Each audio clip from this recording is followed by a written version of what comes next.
유난히도 길었던 연휴였죠.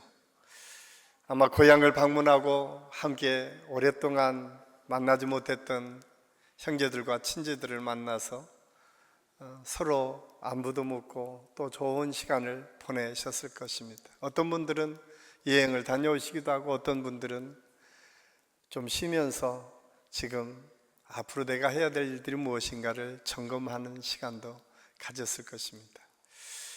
중요한 것은 이런 연휴가 끝나면 참 꽤 오랫동안 그 쉼에 여운이 남아서 참 힘들어하는 경우가 종종 있는데, 저는 이 한 주간 하나님의 말씀을 묵상하면서 이렇게 쉼을 또 새로운 일을 시작해야 될 이때 우리가 어떤 말씀을 가지고 함께 은혜를 나눌까 고민하다가 오늘 하나님의 부르심이라고 하는 제목을 가지고 오늘 이사야 말씀을 함께 나누려고 합니다.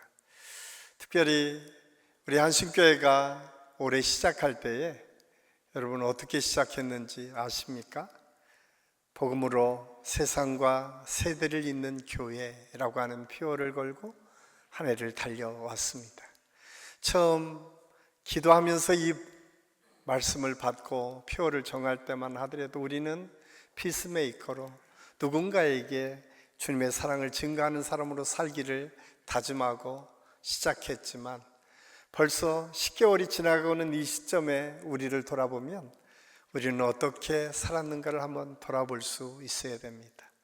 내가 정말 피스메이커로 우리 가정 안에서 그런 삶을 살아낼 수 있었는가? 아니면 그냥 그때 처음 받았던 은혜는 있었는데 까맣게 잊어버리고 여기까지 분주함으로 바쁨으로 또 내가 이 세상 여러 가지 일에 묶여서 여기까지 오지는 않았는가 한번 돌아볼 수 있어야 됩니다. 그러면서 오늘 이사야 선지자를 통해서 주시는 이 말씀이 다시 한번 우리 모든 성도들에게 도전이 되고, 하나님 나를 부르셔서 이렇게 사용하시려고 하는 하나님의 뜻과 섭리가 내게 있었군요 라고 다시 깨닫는 시간이었으면 좋겠어요. 저는 복음으로 세상과 세대를 잇는 교회라고 하는 이 표어 속에는 사실 이 시대에 단절된 문화 속에 사는 우리의 모습이 먼저 있다는 사실을 우리가 알아야 됩니다. 우리가 사는 이 시대는 감춰지는 것이 없다 할 정도로 드러내는 것이 일상이 되는 시대를 살고 있습니다. 예전에는 상상할 수 없는 일이죠. 지금 저 중동에서 전쟁이 일어나고 러시아에서 전쟁이 일어났을 때 실시간으로 포가 쏘여지는 곳, 그리고 그 포탄이 떨어져서 사람이 죽는 모습들을 실시간으로 보는 시대를 살고 있습니다. 옛날에는 상상할 수 없는 일이었죠. 여기에서 있었던 일이 아니라 미국에서 있었던 일들이 아무렇지도 않게 실시간으로 전송되어서 우리가 뉴스만 틀면 미국의 소식도 다 아는 시대를 우리가 살고 있습니다. 그럼에도 불구하고 그렇게 모두가 드러나져 있는 것 같은데 우리의 내면의 세계는 점점점 닫혀지는 시대를 살고 있어요. 이제 SNS를 통해서 얼마든지 내가 소통할 수 있는 길이 많이 있어요. 우리 딸이 지금 미국에서 사역을 하고 있는데 그냥 페이스톡만 들으면 바로 옆에 있는 것처럼 보고 조언하는 시대. 예전에는 요금이 많이 나갈까 봐 걱정했는데 요즘은 무료로 그냥 열면 언제든지 얘기할 수 있는 시대. 그런 시대를 우리가 살아가지만 안타깝게도 우리 주변에 고립감 때문에 외로움 때문에 죽어가는 젊은이들이 많은 시대. 그래서 안타깝게도 OECD 국가 중에 가장 치욕스러운 1등의 자리가 청소년들이 가장 많이 죽는 국가 중에 하나가 우리나라가 되고 있다는 사실을 우리가 부정하기 어렵습니다. 통계를 통해서 40%가 되는 1인 가구가 우리나라에 존재하고 있습니다.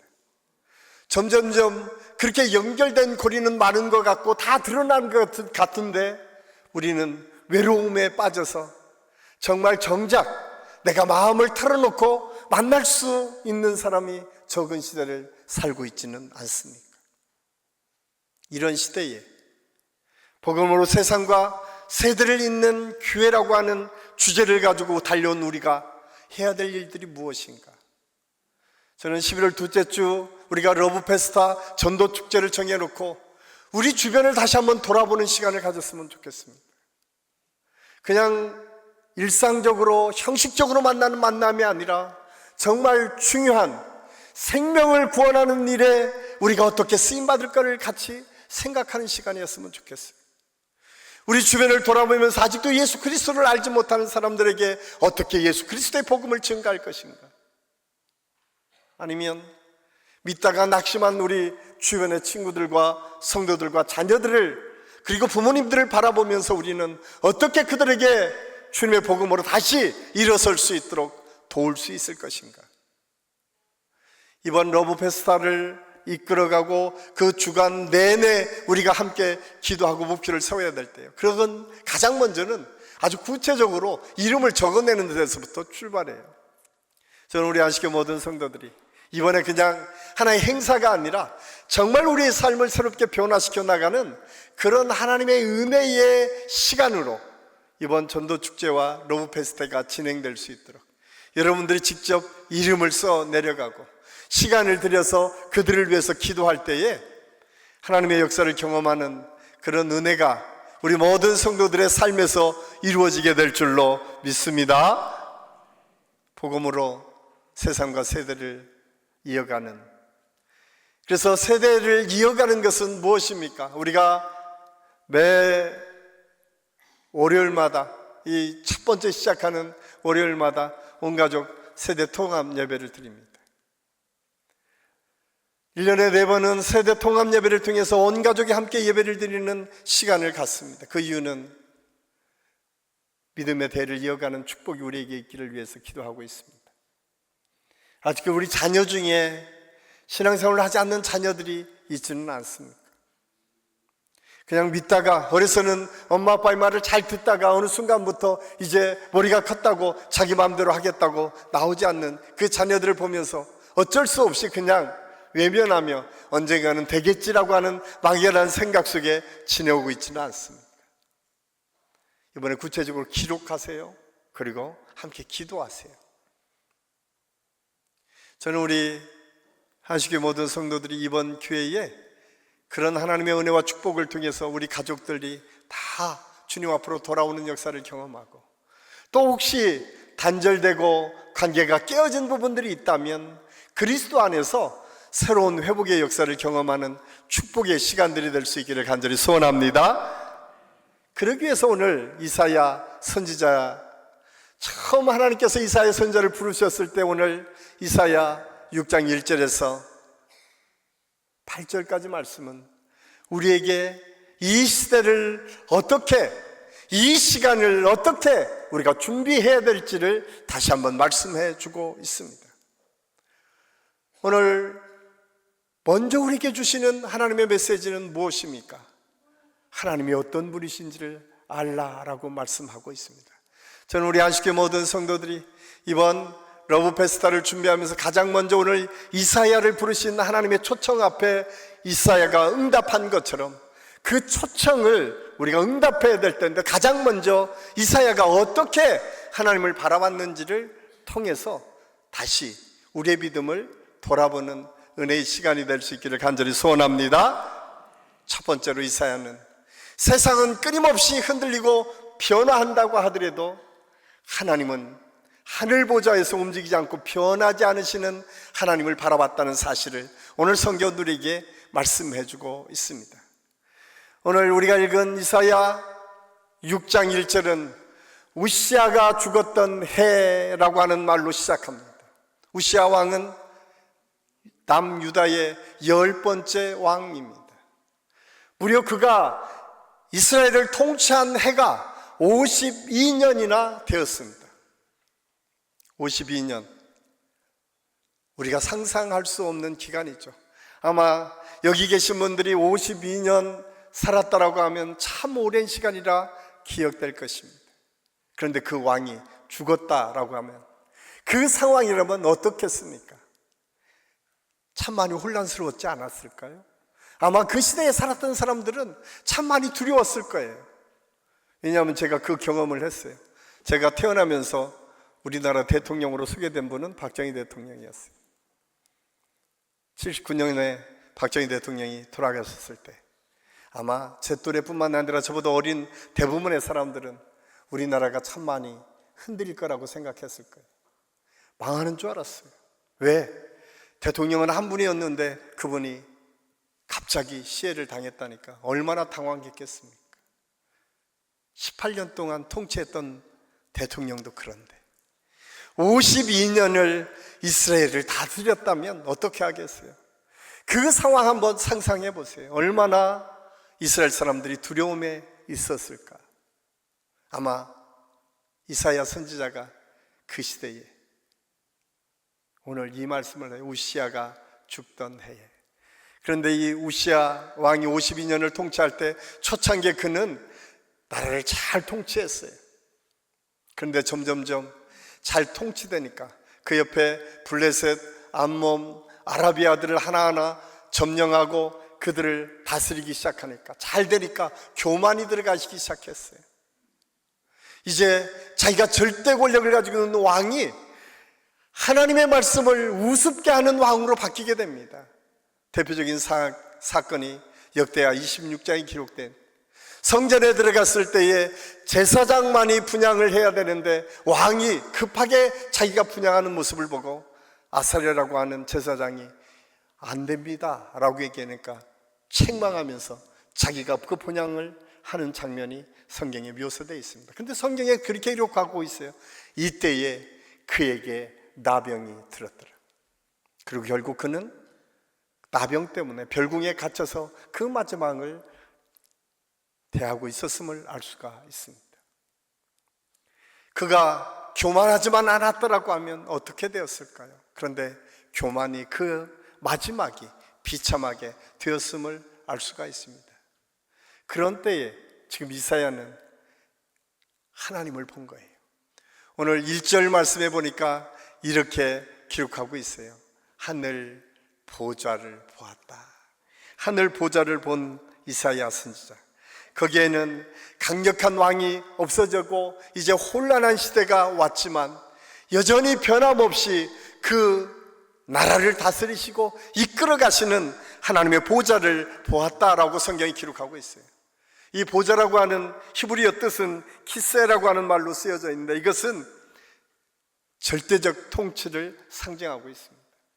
단순히 그 자리 이것만을 의미하는 것이 아니라 절대적으로 다스리시고 통치하시는 하나님에 대해서 말씀하고 있어요. 세상이 흔들리고 변했지만 그 다스리는 것은 최대의 권력을 가지고 다스렸던 왕은 죽었지만 여전히 이스라엘 지키고 보호하시고 인도하시는 절대 주권자이신 하나님은 변함없이 살아계셔서 이스라엘을 통치하신다는 사실을 오늘 누가 보았느냐? 이사야가 보았다라고 오늘 성경은 말씀하고 있습니다. 우리가 의지하던 세상은 변하고 나는 여전히 여기 있다고 하더라도 정치가 끊임없이 바뀌고 또 시대가 끊임없이 변한다고 하더라도 변하지 않으시는 분이 계신데 하나님이시다. 저와 여러분이 믿는 그 하나님은 결코 그 보좌를 내려오시고 흐트러뜨리시고 그러시는 분이 아니시다. 여전히 역사의 주관자, 통치자는 하나님이심을 이사야는 보았다는 사실을 오늘 성경은 말씀해주고 있습니다. 여기에서 우리는 깨닫게 됩니다. 믿는 사람과 믿지 않는 사람의 차이가 무엇일까?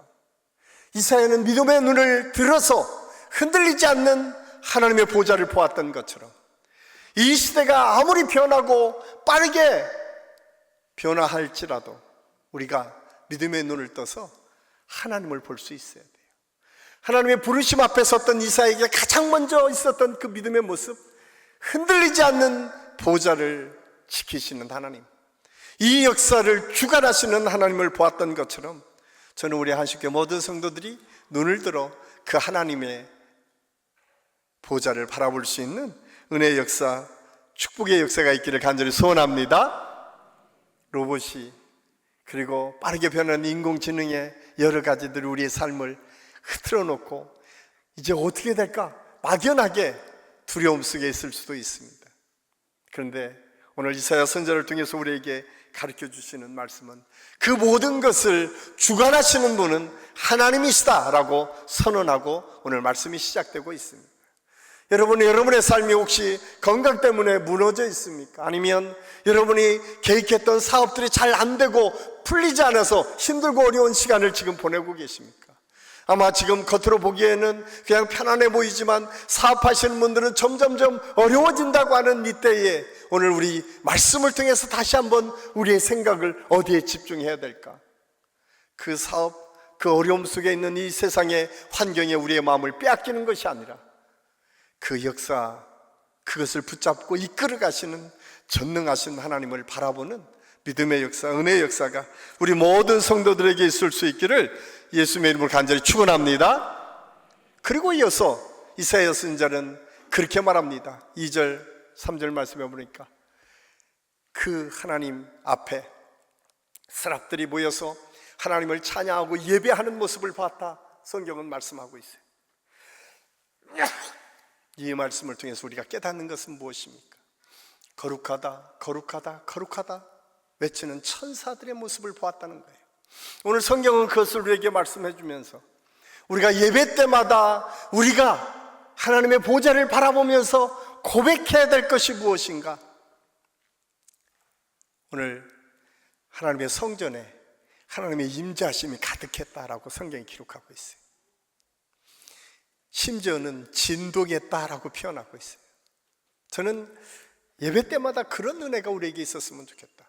우리 안식교 모든 성도들이 예배 때마다 오늘 스랍들이 하나님을 찬양하고 예배하는 것처럼 그 진동의 역사를 우리가 경험한 것처럼 저 우리 안식교 모든 성도들이 예배 때마다 하나님의 임재를 경험하고 그 거룩하심 앞에 우리의 믿음을 고백할 수 있는 은혜의 역사가 있기를 간절히 소원합니다.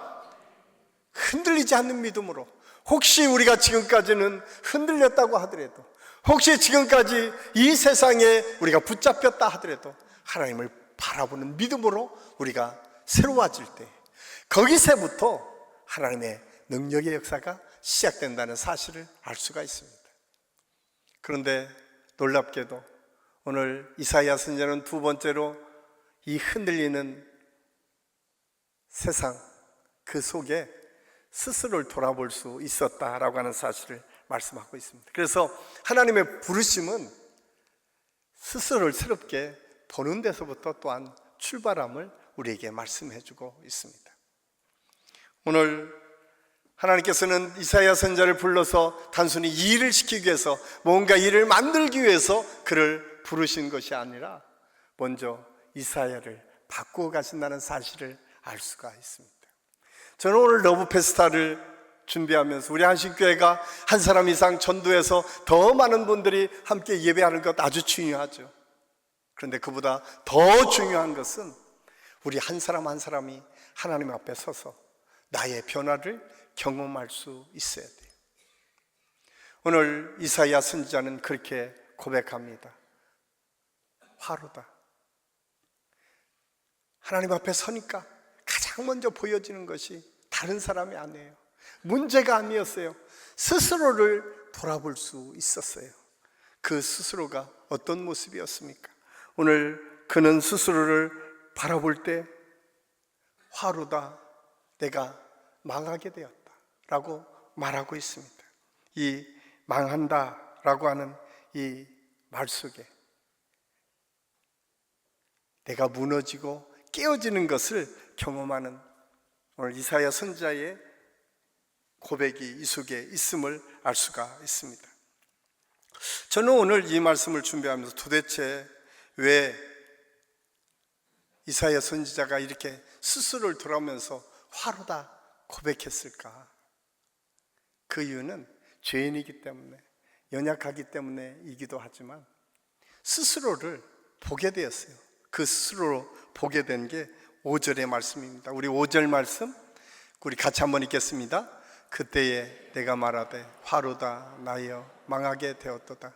나는 입술이 부정한 사람이요 나는 입술이 부정한 백성 중에 거주하면서 만군의 여호와이신 왕을 배웠음이로다 하였더라. 아멘. 오늘 이 말씀을 통해서 참 저는 많은 생각을 하게 되었습니다. 우리는 죄, 내 실수, 내 연약함 하면 그냥 내 연약함만 봐요. 그런데 오늘 이사야 선지자가 본 것은 무엇입니까? 여러분, 구체적으로 내 죄는 무엇이었을까요? 이사야 선지자는 하나님께 부르심을 받은 사람, 그 전에 이미 훈련받은 사람이었어요. 이미 그는 하나님의 말씀대로 살려고 애썼던 사람이었어요. 그럼에도 불구하고 하나님 앞에 섰을 때에 자기의 모습을 봤어요. 그 모습은 묶여있는 자기의 모습을 본 것입니다. 여러분, 뭐에 묶여 있었을까요? 이 세상에 묶여 있지 않았을까요? 물질, 이 세상의 환경이 변할 때마다 내 마음이 빼앗겨지는 것들을 경험하게 됩니다. 비교의식에 묶여 있을 수 있습니다. 여러분이 신앙생활 하면서 얼마나 많이 누군가와 비교하며 살고 있습니까? 우리는 쉽게 주님, 내가 죄인입니다 라고 끝나지만 이사야 선지자가 죄인입니다라고 하는 이 고백 속에는 백성들 중에 내가 있는 것이 느껴졌다는 거예요. 부정한 입술을 가지고 있는 백성들과 차별 없이 똑같은 나의 모습을 발견했다는 거예요. 믿는 사람이나 믿지 않는 사람이나 다 똑같은 모습이 있었다는 거예요. 저는 오늘 이 말씀이 우리에게 참 가슴 아프게 들려야 돼요. 혹시 우리는 이 세상 속에 빛과 소금의 역할을 감당하라고 불러냈음에도 불구하고 여전히 그 사람들과 똑같은 모습으로 남아있지는 않습니까? 그 사람들이 실패를 경험했을 때 다시 일어서지 못하고 좌절하고 낙심만 나고 있는 모습으로 그대로 우리가 묶여있지는 않습니까? 세상의 시선에 묶여서 한 발짝도 나가지 못하고 있는 모습이 저와 여러분의 모습은 아닙니까? 우리가 주님의 복음을 증거하라고 명령할 때마다 증거하려고 하다가 예전에 실패했던 경험들이 나를 붙고 아이고 이거 해도 되지 않나 라고 하는 마음속에 주저앉아 있고 있는 모습이 저와 여러분의 모습은 아닙니까? 오늘 이사야 선지자에게 주신 화로다, 나는 끝장났다 라고 하는 이 고백 속에는 그런 의미가 담겨져 있어요. 내가 그렇게 묶여있는 모습을 보았다는 사실입니다. 저는 우리 하시교 모든 성도들이 지금까지 여러분을 묶고 있는 것들이 무엇인가를 이 시간 발견했으면 좋겠어요. 사업하시는 분들이 사업의 실패를 통해서 앞으로 뭔가 출발하지 못하는 두려움이 있을 수도 있어요. 미래를 예측하기 어렵기 때문에 더 불안해 보일 수도 있어요. 뿐만 아니라 우리가 주님의 복음을 증거한다고 하면서 이 세상 사람들의 시선 때문에 한 발짝도 나가지 못하는 그런 연약한 모습이 우리에게 있을 수도 있어요. 그런데 오늘 이사야 선지자가 본 것은 그런 연약한, 그런 비교, 그런 안 되는 세상의 것들이 아니었어요. 그럼에도 불구하고 이 세상을 다스려 가시고 이끌어 가시는 분이 하나님이심을 봤어요. 그리고 그는 회개합니다. 주님, 나를 불쌍히 여겨 주옵소서. 그 고백이 오늘 6절, 7절을 통해서 이렇게 소개되고 있습니다. 우리 같이 한번 읽겠습니다.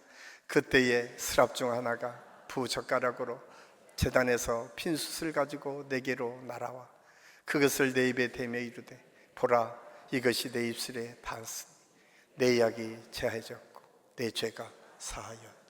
아멘. 오늘 이 은혜가 우리 모든 성도들 가운데 있을 수 있기를 간절히 소원합니다. 우리 약하고 부족하고 연약하죠. 왜 우리들 두렵지 않겠습니까? 왜 우리들 어려움이 없겠습니까? 그런데 오늘 성경이 제단 숯불을 통해서 그 입이 부정한 것이 새로워졌다, 악이 제거되었다라고 성경이 선언하고 있습니다. 이것이 예수 그리스도의 능력을 붙잡은 사람들의 변화된 모습입니다. 사랑하는 한신교회 성도 여러분, 우리 한신교회가 새롭게 하나님의 역사를 이루어가기 위해서 필요한 것은 무엇입니까? 먼저 우리 한 사람 한 사람이 하나님 앞에 그렇게 세워질 때 가능합니다. 제단 숯불 위에 지져진 하나님의 은혜를 경험하고 변화된 모습으로 하나님 앞에 설 때에 하나님께서는 우리 한 사람 한 사람들을 통해서 하나님의 역사를 새롭게 이루어 가실 줄로 믿습니다. 우리가 잘 아는 것처럼 이것은 그냥 억지로 하라는 얘기가 아닙니다. 묶여있는 사람으로부터 자유함을 드리는 것, 우리가 잘 아는 아브라함 카이퍼라고 하는 네덜란드 신학자는 그렇게 이야기하고 있습니다. 하나님의 부르심은 인간의 자유를 억압하지 않는다. 오히려 그 자유를 진정한 의미로 회복시킨다. 여러분, 우리가 전도하고 우리가 주님의 뜻대로 산다는 것이 억압이 아닙니다. 오히려 세상에 묶여있는 것들이 풀어지고 하나님 안에서 자유를 누리는 것임을 기억하고, 저는 우리 모든 성도들이 이번 러브 페스타를 준비하는 모든 과정들이 이런 자유를 누리고 기쁨을 나타내는 축복의 시간들이 될 수 있기를 예수님의 이름으로 간절히 축원합니다. 마지막으로 하나님의 부르심은 순종의 결단으로 완성됩니다. 하나님의 부르심은 환상을 보는 것으로 끝나지 않았습니다. 반드시 순종의 결단으로 이어진다는 사실을 알 수가 있습니다. 가장 먼저 이어짐이 오늘 8절에서 그렇게 고백되고 있습니다. 내가 누구를 보내며 누가 우리를 위하여 갈고. 하나님이 간절하게 찾고 있어요. 그런데 이 짧은 이 하나님의 부르심의 말씀은 하나님께서 얼마나 우리를 사랑하시는지, 이 나라를 사랑하시는지, 하나님께서 이 백성들을 얼마나 사랑하시는지를 알 수 있다는 사실을 우리는 먼저 깨달아야 돼요. 일시킨 사람을 하나님께서 구하는 것이 아니라 이 백성이 타락하고 무너지는 것을 안타깝게 생각하시는 하나님의 마음이 먼저 그 속에 있었다는 거예요. 저들을 그냥 놔두면 안 되는데, 저들이 변화되어야 되는데, 저들이 바꿔서 하나님의 은혜를 받아야 되는데 라고 하는 것이 하나님의 마음이었어요. 이를 누가 할 수 있을까? 저는 우리 안식교 모든 성도들이 오늘 이 말씀을 통해서 다시 도전받아야 될 것은 단순히 우리가 하나님의 뜻대로 하나님의 역사를 이루어가기 위해서, 전도하기 위해서 한 사람 숫자를 채우기 위해서가 아니라 하나님의 마음을 먼저 닮아갈 수 있어야 돼요. 그들을 불쌍히 여기는 하나님의 마음이 우리에게 있어야 돼요. 우리 사랑하는 이웃들, 우리 가족들, 우리 믿지 않는 우리 형제들 중에 내 사랑하는 마음이, 하나님의 그 간절한 마음이 내게 있을 때 그들에게 복음이 증거될 수 있다는 사실을 먼저 우리가 깨닫게 됩니다. 저는 우리 안식교 모든 성도들이 먼저 우리 주변을 돌아보며 그런 마음이 저와 여러분에게 있을 수 있기를 간절히 소원합니다. 그러면 변화되기 시작합니다. 하나님께서 우리에게 주신 메시지는 무엇입니까? 변화의 역사를 경험하도록 하는 거죠. 하나님께서는 억지로 이런 일들을 시키지 않죠. 하나님께서는 그것을 통해서 하나하나 우리의 삶을 바꿔갑니다. 그때 하나님께서 그렇게 말합니다. 누가 이 일을 할 수 있을까? 바로 대답이 누구한테 나오죠? 이사야, 주님, 내가 여기 있습니다. 나를 보내소서. 그렇습니다.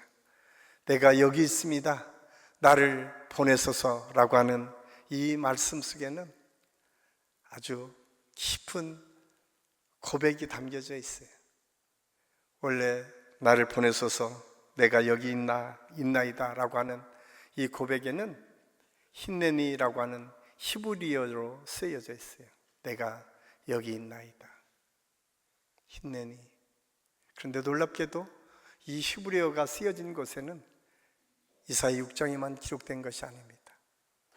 이 말씀이 처음 등장한 것은 창세기 22장입니다. 하나님께서 100세 때 얻은 아들 이삭을 바치라고 명령했을 때 아브라함은 내가 여기 있습니다. 힘내니. 그리고 즉각적으로 모리아 산을 향해서 갑니다. 묻지 않습니다. 하나님, 왜 이새를 바치라고 합니까? 하나님께서 100세 때 주실 때는 언제고 왜 이 아들을 바치라고 하십니까? 묻지 않았어요. 성경은 그렇게 기록하고 있습니다. 일찍이 아브라함이 일어나 그냥 하나님의 명령 앞에 일찍이 그는 그 아들을 바치라고 하는 모리아산을 향해서 갔습니다. 출애굽기 3장에 보면 모세를 하나님께서 가시떨기 나무 안에서 부르십니다. 그때에도 이 히네니라고, 내가 여기 있습니다라고 하는 모세의 고백이 있었어요. 그는 수많은 실패를 경험했고 40년 동안 광야에서 아무것도 할 수 없다고 포기했었던 그 자리에 하나님께서 그를 부르시고 그에게 이스라엘을 구원할 리더로 세워주시겠다고 약속하는 그 말씀 앞에 내가 여기 있습니다 고백했어요. 우리 잘 아는 사무엘이라고 하는 믿음의 사람이 엘리 제사장의 성전에서 하나님께서 그를 부르실 때마다 엘리 제사장이 갔는데 엘리 제사장이 내가 부르지 않았다, 하나님께서 너를 부르신 것 같다 라고 명령했을 때 하나님의 부르심 앞에 나갔었던 사무엘이 고백했던 내용이 히네니, 내가 여기 있습니다. 그는 위대한 선지자로 하나님께 쓰임받습니다. 사랑하는 한식교회 성도 여러분, 오늘 저와 여러분을 하나님께서 초청하십니다. 오늘 저와 여러분의 믿음의 고백이 오늘 이사야가 고백한 것처럼 히네니, 내가 여기 있습니다, 나를 보내소서, 이 고백이 될 수 있기를 예수님의 이름으로 간절히 축원합니다. 이 고백이 될 때에 하나님께서는 우리의 삶을 바꿔 가십니다. 이 고백 속에는 단순히 내가 할 수 있습니다라고 하는 고백이 아니에요. 이 고백은 두 가지 의미가 있습니다. 즉각적으로 내가 시도하겠습니다. 내가 그냥 시간을 구별하지 않고 시작하겠습니다. 그런데 그 시작은 내가 하는데 하나님께서 책임져 주실 줄 믿습니다. 내가 아니라 하나님께서 이루실 것입니다. 사실 이사야 선지자가 하나님의 말씀을 선포했을 때 많은 사람이 그 말씀을 기다렸던 듯이 받아들이지 않았습니다. 6장 이후에 끊임없이 하나님의 말씀이 선포될 때마다 이사야 선지자를 조롱하고 비난했던 사람들이 참 많이 있었습니다. 그를 힘들게 하고 어려웠던 상황들이 참 많이 있었습니다. 우리는 하나님의 일을 할 때마다 늘 믿습니다, 순종할 때 우리가 조심해야 될 게 뭐예요? 내가 다 할 수 있는 것처럼, 내가 다 결과까지 완성할 수 있을 것처럼 생각하면 시작도 못합니다. 그 완성은 하나님이 하십니다. 그 모든 일들은 하나님께서 완성해 가십니다. 이 사실은 이사야는 알았어요. 깨달았어요. 그래서 그들이 원하든 원하지 않든 하나님의 말씀을 선포하기를 시작합니다. 그런데 놀랍게 그 말씀을 들었던 사람들이 변화를 경험하죠. 바뀌어지기 시작하죠. 저는 우리 한식교회 모든 성도들이 이번 러브 페스타를 통해서 그런 하나님의 은혜와 축복을 경험할 수 있기를 예수님의 이름으로 간절히 축원합니다. 우리가 시작하지만 그 결과는 하나님께서 책임져 주실 것입니다. 우리가 하나님의 말씀을 선포하지만 하나님의 때가 되면 하나님께서 완성해 가실 것입니다. 그런데 우리는 연약해서 넘어질 수 있어요. 우리는 부족해서 그냥 아무것도 할 수 없다고 느껴질 때가 참 많이 있어요. 그때마다 오늘 이 말씀이 꼭 우리에게 기억됐으면 좋겠어요. 이사야 40장 28절에서 30절, 31절까지 말씀입니다. 우리 같이 한번 읽겠습니다. 너는 알지 못하였느냐? 듣지 못하였느냐? 영원하신 하나님 여호와 땅끝까지 창조하신 이는 피곤하지 않으시며 건비하지 않으시며 명철이 한이 없으시며 피곤한 자에게는 능력을 주시며 무능한 자에게는 힘을 더하시나니 소년이라도 피곤하며 건비하며 장정이라도 넘어지며 쓰러지되 오직 여호와를 앙망하는 자는 새 힘을 얻으리니 독수리가 날개치며 올라감 같을 것이요 다른 박질을 하여도 건비하지 않겠고 걸어가도 피곤하지 아니하리로다. 아멘. 그렇습니다. 하나님은 우리에게 넘어지지 않는다, 너희들 실패하지 않는다, 너희들 마음대로 생각하는 대로 다 될 것이다 말씀하지 않습니다. 너희들이 그럴 때마다 하나님을 기억하라고 말씀하세요. 하나님은 피곤하지 않고 넘어지지 않고 실패하지 않는다는 거예요. 그러면서 그렇게 말씀하세요. 너희들 넘어질 수 있어. 소년이라도 피곤하고 장정이라도 넘어진다. 그런데 여호와를 앙망하는 자 새 힘을 얻으리니. 그렇습니다. 하나님을 바라보고 움직이지 않는 보좌를 바라보는 믿음의 사람에게는 하나님께서 힘을 더하시겠다는 거예요. 하나님께서 능력으로 우리를 이끌어 가시겠다고 말씀하고 있어요. 그런 사람들은 때로는 넘어질 수 있지만 아주 엎드러지지 않습니다. 실패할 수 있지만 실패의 좌절과 낙심하지 않습니다. 거기서 일어서서 새로운 일을 시작하십니다. 보라, 내가 새 일을 행하리라. 이것이 오늘 하나님께서 이사야 선지자를 통해서 이루실 하나님의 역사들을 약속해 주신 말씀입니다. 저는 우리 한식교 모든 성도들이 이번 러브 페스타를 준비하는 모든 여정이 이런 하나님의 은혜를 경험하는 축복의 시간들이 될 수 있기를 간절히 소원합니다. 여호와를 낭망하는 자는 새 힘을 얻으리니 독수리가 날개 치며 올라감 같을 것이요. 그렇습니다. 우리는 할 수 없지만 하나님은 하십니다. 나는 좌절하고 낙심하고 실패하고 그래서 때로는 넘어질 수 있어요. 그러나 하나님은 그것을 이루어 가십니다. 그리고 마침내 하나님의 역사가 무엇인가 보여주시겠다 약속하고 있습니다. 이 은혜가 저는 우리 한식교 모든 성도들 가정에서 아직 믿지 않는 우리 형제들과 부모님들과 자식들을 통해서 또 주변의 가장 친한 친지들과 우리 이웃들을 통해서 하나님의 역사로 나타나고 하나님의 능력으로 선포되고 이루어질 것을 예수님의 이름으로 간절히 축원합니다. 기도하겠습니다. 아버지 하나님, 은혜를 감사합니다. 오늘 말씀을 통해서 이사야 선지자가 어떻게 하나님 앞에 섰고 그 섬을 통해서 무엇을 깨달았는지를 함께 생각할 수 있도록 인도해 주신 것을 감사합니다. 주님, 이 세상은 끊임없이 변화하고 무너지고 새로운 것들로 채워지는 것처럼 보여지지만 변하지 않는 하나님의 보좌가 있고 변하지 않는 하나님의 능력이 있고 이 세상을 다스려가고 이끌어가시는 분이 하나님이시고 예수 그리스도이심을 우리가 압니다. 이 믿음 위에 우리 모든 성도들이 하나님께 시선을 둘 수 있도록 성령께서 역사하여 주시옵소서. 소년이라도 피곤하고 장정이라도 넘어지지만 여호와를 앙망하는 사람은 새 힘을 얻어 하나님의 능력을 선포하고 나아갈 수 있음을 우리가 압니다. 우리 모든 성도들이 이번 러브 페스타를 준비하는 과정을 통해서 우리 모두가 그 놀라우신 하나님의 축복과 은혜를 경험할 수 있는 축복의 시간, 은혜의 시간이 되게 도와주시옵소서. 예수님의 이름으로 감사드리며 기도하옵나이다. 아멘.